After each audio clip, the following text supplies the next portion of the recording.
Shalom everybody, it's Kalayla Kelly or Irish Stew, and here I am watching a clip of Bernie Sanders, God love him, bit of a Jew hater himself, apparently before a crowd of angry Irish people, and that's never a good thing, as you may have learned by now, members of the Action for Palestine Island group, and here he is trying to kiss ass and go with the flow and act cool and like a cool good Jew who hates Israel, and here he is being shouted at by some random angry dumb person. To meet. Have a watch. You have funded Zionism yourself. You have funded the Israeli settler state. Here you are, pretending you aren't. It is disgusting. Liar, liar, genocide denier. That guy isn't Irish. He actually sounded more like Kiwi, maybe? I don't know. He's not Irish. Piss off. That's so funny. I love how people who hate Israel come up with these catchy slogans. It's quite brilliant, really. They should be writing lyrics for songs, you know, things that rhyme. Liar, liar, genocide denier. What genocide? What lies? Please explain. But you can't with these crazy lunatics because they are just full of slogans, full of lyrics, full of rhymes that don't actually mean anything. They're catchy as F, but they're not actually factually true. But hey, who cares about facts these days? And it's funny that Bernie Sanders was attacked in this way because he really does try his best to slander these two guys here. Mr. Trump, Mr. Netanyahu, yeah, who is still wearing the yellow, you can see the little yellow tag there for the hostages, which seemed to be completely forgotten by Bernie Sanders. Sanders slams war criminal Netanyahu ahead of new meeting with Trump to plan Gaza ethnic cleansing. This is from commondreams.org, and the journalist is Brett Wilkins.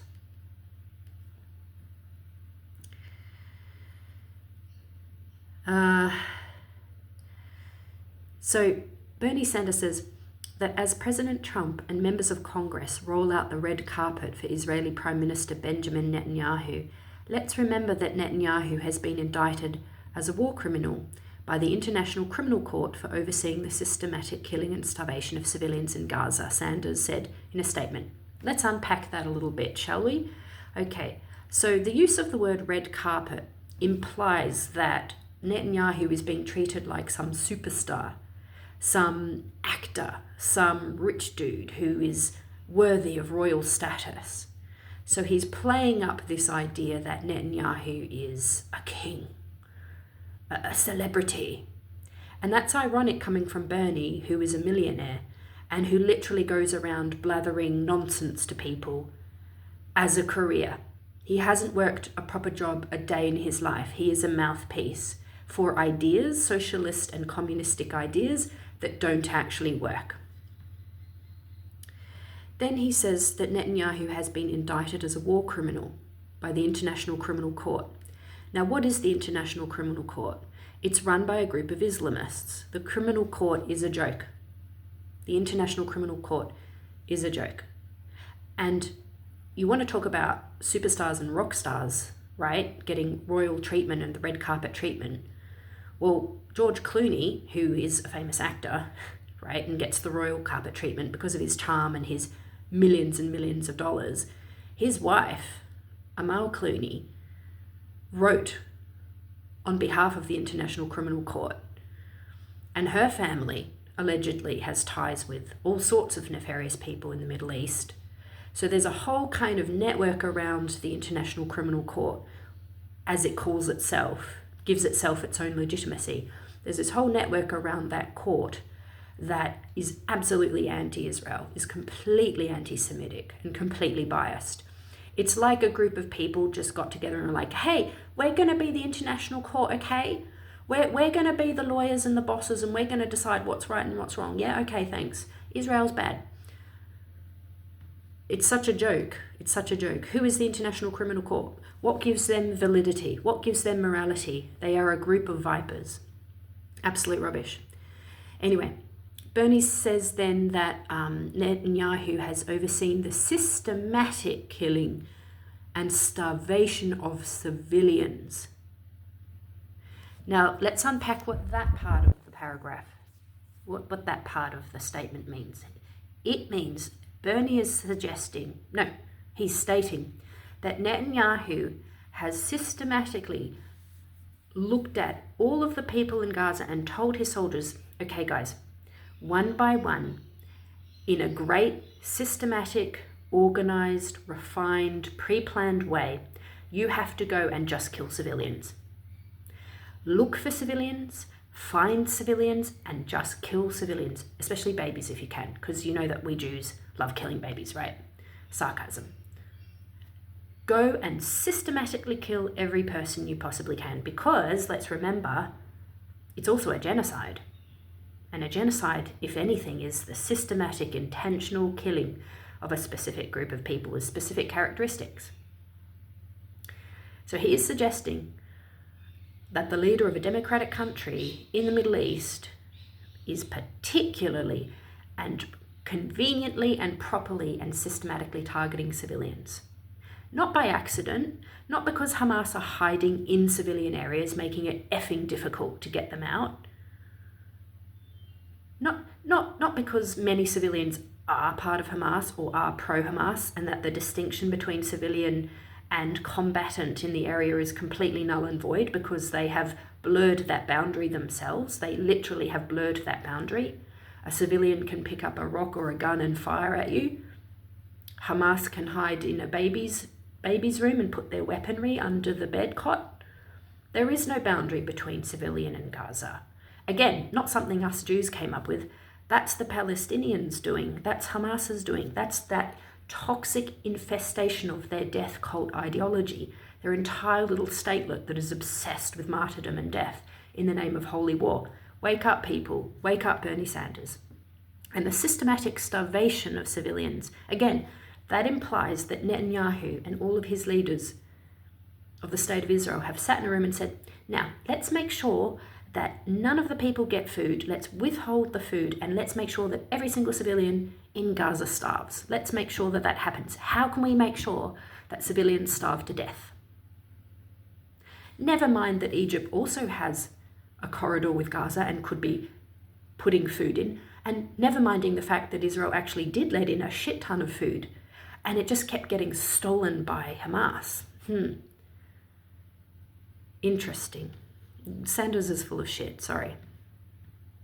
This is the man Trump and Congress are welcoming this week, a war criminal who will be remembered as one of modern history's monsters. Oh my God. I'm sorry. Wow. Bernie, you are an asshole. Netanyahu is a monster. Have you looked at the IRGC? Have you looked at the ex-ISIS sociopath Islamist who is now ruling and running Syria? Have you looked at the torturers of the Egyptian government and police force who routinely torture and disappear people in Egypt? Unbelievable. His extremist government has killed more than 57,000 Palestinians and wounded almost 135,000, 60% of whom are women, children, or elderly. The UN reports that at least 17,000 children have been killed and more than 25,000 wounded. More than 3,000 children in Gaza have had one or more limbs amputated. Any child dying in war is sick and wrong, and it's completely on Hamas for starting this war. And then for hiding underground while the children have nowhere to run, nowhere to hide, no bomb shelters. It's almost like Hamas want this to happen. Let's just keep reading Bernie's statement, because this is something I want to also bring out. He says, at this moment, hundreds of thousands of people are starving after Israel prevented any aid from entering Gaza for nearly 3 months. In the last 6 weeks, Israel has allowed a trickle of aid to get in, but has tried to replace the established UN system because the UN isn't an infestation of Hamas, Nix. No. No corruption with the UN, right? They're completely unbiased and neutral. They weren't co-opted by Hamas at all. They didn't help hide terrorists and keep hostages imprisoned in UN-sanctioned areas. No. The UN is just so pure and holy and moral and virtuous.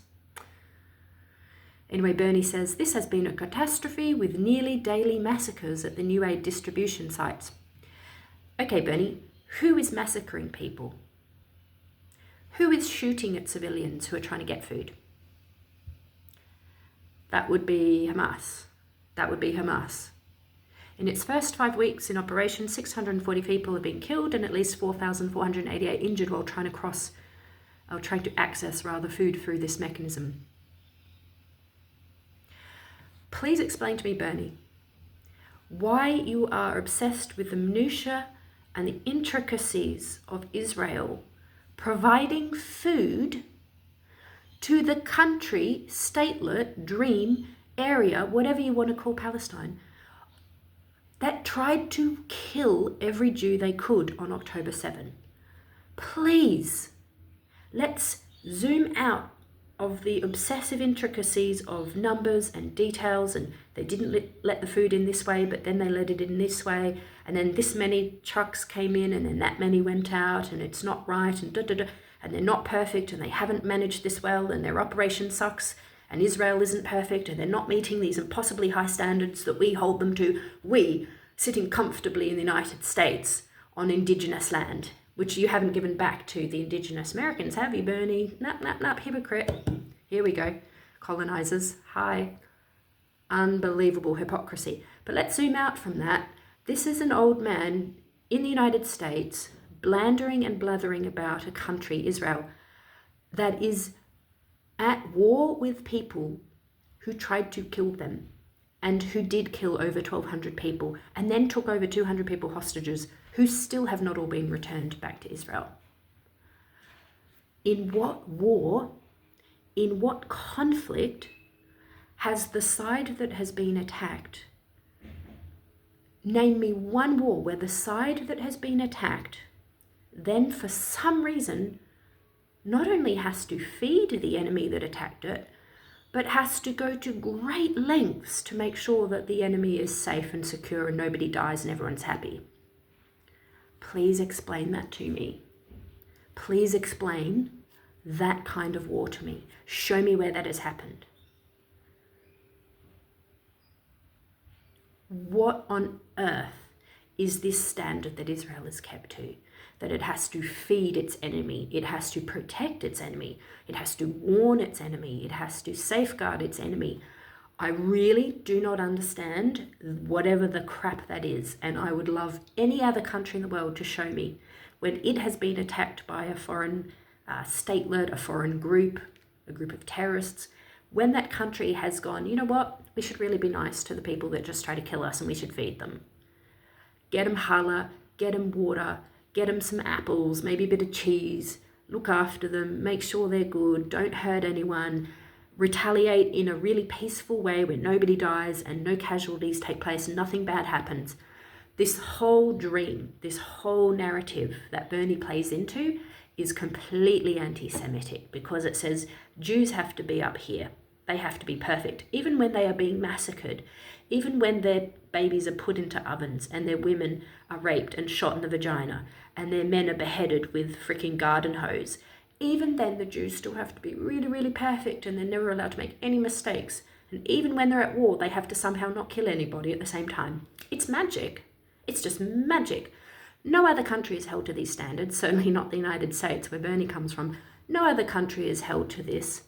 And the real bastards who started this whole process, who are the true war criminals, aka the terrorists, Hamas, they are just completely absent from the narrative. I've said this so many times. Their agency as forces of evil, their agency as perpetrators and as violent thugs is completely removed from the narrative. You don't hear the UN blasting them. You don't hear Bernie Sanders blasting them. They are absent. They are innocent. And instead, an obsessive focus is on Israel.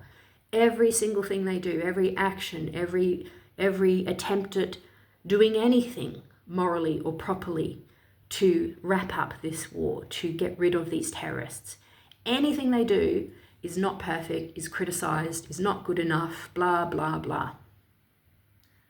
It's just absolute hypocrisy. And the people sitting on the sides comfortably commentating, would never meet those standards themselves. The United States would never meet the standards and the expectations of perfection that Israel is apparently forced to comply with by all of the other nefarious, imperfect, immoral agents watching and observing. All of the critics of Israel, show me how perfect your country is. Show me a war that you've been in where you've been perfect. And everything's just been done to this grand, fantastic, no mistakes made kind of narrative. Show me these countries that are just pure and without sin. Jesus said, those who are without sin, those who are without sin can cast the first stone. I see a lot of countries, including Bernie Sanders, throwing a lot of stones, and yet they themselves are not perfect and sinless, are they? No. Something to think about. Shalom, everybody. Have a wonderful day. Bye.